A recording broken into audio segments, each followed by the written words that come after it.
Nicole Byer has never been one to hold back. Whether she's cracking jokes on stage, hosting her wildly popular podcast, Why Won't You Date Me?, or judging elaborate baking disasters on Netflix's Nailed It. Her bold, unfiltered humor is what makes her stand out. But behind the laughter is a sharp mind that's always processing, always creating, and always pushing boundaries. And lately, she's been doing all that while keeping her eye on something surprisingly ordinary: heading back home to New Jersey. In the world of comedy, Nicole's been a breath of fresh air, not afraid to talk about body image, relationships, or the absurdity of fame.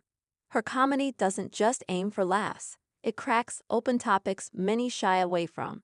"I think if I'm going through it, someone else probably is too," she often says. That ethos has carried her through dozens of stand-up specials, podcast episodes, and guest appearances where her honesty resonates just as much as her punchlines. Podcasting has been a huge part of her journey. Why Won't You Date Me? Started as a cheeky experiment, a single woman trying to figure out the dating scene, but quickly turned into a space for candid conversations about self-worth, sexuality, and emotional growth. What sets Nicole apart is that she doesn't put on a front. One minute she's sharing a horrifying date story, and the next, she's challenging societal norms with the same ease and clarity. There's a rhythm to her candor, a music in her delivery that turns even the messiest subjects into something laugh-out-loud relatable. But even someone as confident and grounded as Nicole is not immune to public scrutiny. Over the past year, she's addressed the buzz around GLP-1s, a class of medications like Ozempic that have become synonymous with weight loss in Hollywood. Nicole hasn't shied away from the topic. In fact, she's been vocal about the complicated feelings she has watching the industry shift in a way that makes being fat, something she's built an unapologetic brand around, suddenly unacceptable again. She's not necessarily against people making choices for their health, but she's pointed out the hypocrisy. People have always judged fat bodies. Now suddenly it's okay to talk about our weight like it's a choice, like we're just refusing some magic fix, she said in a recent interview. Her stance is nuanced, neither preachy nor passive. It's another example of how she manages to balance humor and truth in a way that few entertainers do. Of course, her time on Nailed It remains one of her most visible contributions to mainstream television. The baking competition show, which pits amateur bakers against impossible dessert challenges, is part chaos, part charm, and all Nicole. Her laughter, sarcasm, and surprise commentary are half the reason viewers tune in. While the cakes often collapse, Nicole's comedic timing never does. She brings heart to the show, cheering on contestants who fail spectacularly, embracing the flaws with joy rather than judgment. Off-camera, Nicole's trajectory has brought her full circle.